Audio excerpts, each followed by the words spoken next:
Guys, আজকে অনেক বেশি গরম ছিল আর গরমের মধ্যে লেমন জুস খেতে তো ভালোই লাগে। তাই ভাবলাম জুস বানিয়ে নেই, আম্মুকে বললাম আর এখানে আম্মু জুস বানিয়ে দিচ্ছেন। হ্যালো এভরিওয়ান, তোমরা সবাই কেমন আছো? সবাইকে ওয়েলকাম করছি আজকে আমার নিউ ভিডিওতে।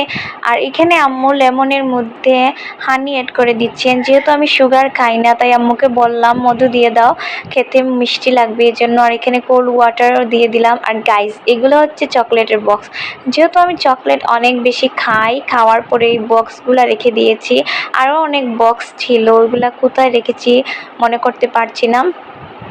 তারপরে বাসায় এই চকলেটগুলো ছিল, এগুলাও খেলাম। চকলেট খাওয়ার পরে এখানে পাইনাপেল খাবো, এই জন্য পাইনাপেলটাকে রেখে দিয়েছি। আর আম্মু বললেন আনারস খাও, তাহলে অনেক বেশি ভালো লাগবে এই গরমের মধ্যে।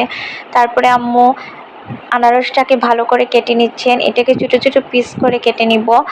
মাঝে মধ্যে জুস বানিয়ে খাই আর মাঝে মাঝে এমনিই কেটে খাই। সো আজকের ভিডিও এই পর্যন্তই। তোমরা সবাই ভালো থাকবা, তোমাদের সাথে কথা হবে নেক্সট ভিডিওতে। So bye bye.